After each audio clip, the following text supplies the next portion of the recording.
ಇನ್ನು ಸಚಿನ್ ಪಾಂಚಾಳ್ ಆತ್ಮಹತ್ಯೆ ಪ್ರಕರಣಕ್ಕೆ ಒಂದು ಬಿಗ್ ಟ್ವಿಸ್ಟ್ ಸಿಕ್ಕಿದೆ. ಅದೇನಂತ ಹೇಳಿದ್ರೆ ಆತ್ಮಹತ್ಯೆ ಮಾಡಿಕೊಂಡಿರುವಂತಹ ಸಚಿನ್ ಗುತ್ತಿಗೆದಾರನೇ ಅಲ್ವಂತೆ.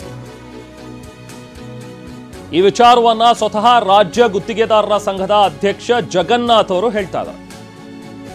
ಜಗನ್ನಾಥ್ ಶೇಗಾಜಿ ಅಂತ ಹೇಳಿ ಇವರ ಹೆಸರು. ರಾಜ್ಯ ಗುತ್ತಿಗೆದಾರರ ಸಂಘದ ಅಧ್ಯಕ್ಷರು ಇವರನ್ನ ಟಿವಿ9 ಮಾತನಾಡಿಸಿದೆ. ಆ ಸಂದರ್ಭದಲ್ಲಿ ಅವ್ರು ಹೇಳ್ತಾರೆ, ಈತ ಗುತ್ತಿಗೆದಾರ ಅನ್ನೋದಕ್ಕೆ ಯಾವುದೇ ಡಾಕ್ಯುಮೆಂಟ್ಸೇ ಇಲ್ಲ.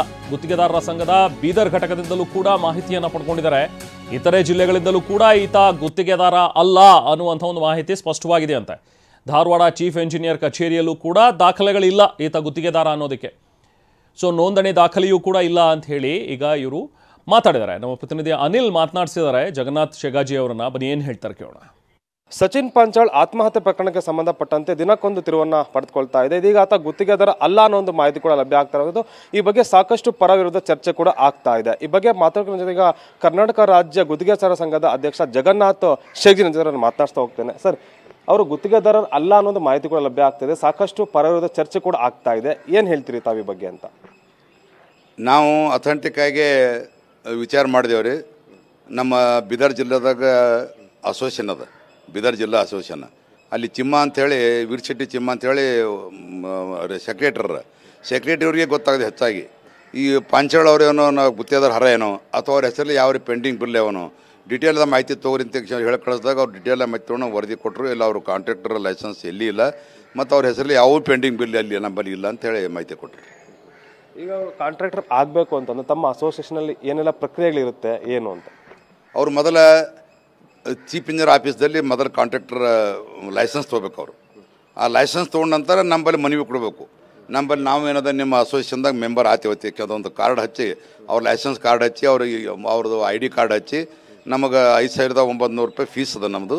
ಅದು ಕಟ್ ಕಿಸ್ನರ್ ಏನದ ನಂಬಲ್ಲಿ ಅವ್ರು ಮೆಂಬರ್ ಆದಾಗ ಮಾತ್ರ ಅವರು ನಾವೇನದ ನಂಬಲ್ಲಿ ಮೆಂಬರ್ ಕನ್ಸಿಲ್ರಾತಾರೆ. ಆದ್ರೆ ಲೈಸೆನ್ಸ್ ಅವ್ರ ಮೆಂಬರ್ ಆಗಲಿ ಅಂದ್ರೂ ಹಚ್ಚಾರ ಲೈಸೆನ್ಸ್ ಇತ್ತಂದ್ರೆ ಕಾಂಟ್ರಾಕ್ಟ್ರಿ ಅವ್ರಿಗೆ ಎಲ್ಲಿ ರಿಜಿಸ್ಟ್ರೇಷನ್ ಆಗ್ತದೆ ಕ್ಲಾಸ್ 1 ಕಾಂಟ್ರಾಕ್ಟರ್ ಅಂತ ಹೇಳ್ಕೊಂಡ್ರೆ ಅವರು ಕ್ಲಾಸ್ 1 ಕಾಂಟ್ರಾಕ್ಟರ್ ರಿಜಿಸ್ಟರ್ ಆಗೋದು ಒಂದು ಧಾರವಾಡ ಜಿಲ್ಲೆ ಚೀಫ್ ಇಂಜಿನಿಯರ್ ಆಫೀಸ್ ಆಗ್ತದೆ, ಒಂದು ಗುಲ್ಬರ್ಗ ಚೀಫ್ ಇಂಜಿನಿಯರ್ ಆಫೀಸ್ ಆಗ್ತದೆ, ಒಂದು ಬೆಂಗಳೂರು ಚೀಫ್ ಇಂಜಿನಿಯರ್ ಆಫೀಸ್ ಆಗ್ತದೆ. ಅದಕ್ಕೆ ನಾವು 3 ಕಡೆ ಏನದ, ಒಂದು ಶಿವಮೊಗ್ಗದಾಗ ನಮ್ಮ ಶಿವಮೊಗ್ಗನ ಚೀಫ್ ಇಂಜಿನಿಯರ್ ಅದ, ಅಲ್ಲಿ ಆಗ್ತದೆ ಮಾಡ್ತಾರೆ ಗೊತ್ತಿಲ್ಲ. ಅಲ್ಲಿ ನಮ್ಮಲ್ಲಿ ಹೆಚ್ಚಾಗಿ ನಮ್ಮ ಉತ್ತರ ಕನ್ನಡದವ್ರು ಅಲ್ಲಿ ಕಲ್ಯಾಣ ಕನ್ನಡದವ್ರು ಹೋಗಲ್ಲ. ಅಲ್ಲಿ ಹೆಚ್ಚಾಗಿ ಹೋಗೋದೇ ಧಾರವಾಡ, ಗುಲ್ಬರ್ಗ ಆ್ಯಂಡ್ ಬೆಂಗಳೂರು. ನಾವು ಎರಡೂ ವಿಚಾರ ಮಾಡಿದೆ. ನಿನ್ನ ಅಂದ್ರೆ ಧಾರವಾಡ ವಿಚಾರ ಮಾಡ್ದೆ ಮತ್ತು ಗುಲ್ಬರ್ಗ ವಿಚಾರ ಮಾಡ್ದೆ. ಇಬ್ಬರು ಚೀಫ್ ಇಂಜಿನಿಯರ್ಗಳು ಕಾಂಟ್ಯಾಕ್ಟ್ ಮಾಡಿದಾಗ ನೋಡಿರಿ ಪಾಂಚಾಳ್ ಅಂತ ಒಬ್ಬ ಹುಡುಗ ಆತ್ಮಹತ್ಯೆ ಮಾಡ್ಕೊಳ್ಳೋಣ, ಅವ್ನ ಬಗ್ಗೆ ರಿಜಿಸ್ಟರ್ ಕಾಪಿ ಇದ್ದರೆ ನನಗೊಂದು ಜೆರಾಕ್ಸ್ ಕಳಿಸಿ ರೀತಿಯಕ್ಕೆ ಅಂತೇಳಿ. ಆದರೆ ಅವ್ರು ಯಾರು ಏನದ ಇಲ್ಲ ಸರ್ ನಂಬರ್ ರಿಜಿಸ್ಟ್ರಿ ಆಗಿಲ್ಲ ಅಂತ ಹೇಳಿದ್ರು. ಇವತ್ತು ಲಾಸ್ಟ್ ಬೆಂಗಳೂರು ಒಂದು ಕೇಳ್ಕೊತ ಮಾಡಿದ್ದೆವು. ಅದಕ್ಕೆ ಇವತ್ತೊಂದು ಬೆಂಗಳೂರು ಒಂದು ಕೇಳ್ಕೊತೇವೆ. ಬೇರೆ ಅಲ್ಲಿ ಬೆಂಗಳೂರದೊಂದು ಇಲ್ಲ ಅಂದ್ರೆ ಅವರು ಕಾಂಟ್ರಾಕ್ಟರ್ ಅಲ್ಲ ಅಂತ ಅರ್ಥ ಸರ್. ಇಷ್ಟು ಕೂಡ ಕರ್ನಾಟಕ ರಾಜ್ಯ ಗುತ್ತಿಗೆದಾರರ ಸಂಘದ ಅಧ್ಯಕ್ಷ ಜಗನ್ನಾಥ್ ಶೇಗ್ಜಿ ಅವರ ಸ್ಪಷ್ಟವಾದ ಮಾತುಗಳು. ಸದ್ಯ ಈಗ ಸಚಿನ್ ಪಾಂಚಾಳ್ ಇದ್ದಾರೆ, ಅವರು ಗುತ್ತಿಗೆದಾರ ಅನ್ನೋದಕ್ಕೆ ಯಾವುದೇ ರೀತಿಯ ದಾಖಲೆಗಳು ಪುರಾವೆಗಳು ಇನ್ನೊಂದು ಮಾತನ್ನು ಕೂಡ ಹೇಳ್ತಾ ಇದ್ದಾರೆ. ಕ್ಯಾಮ್ರಾ ಪರ್ಸನ್ ಸುಶೀಲ್ ಜೊತೆ ಅನಿಲ್ ಕಲ್ಕೆರೆ, ಟಿವಿ9 ಬೆಂಗಳೂರು.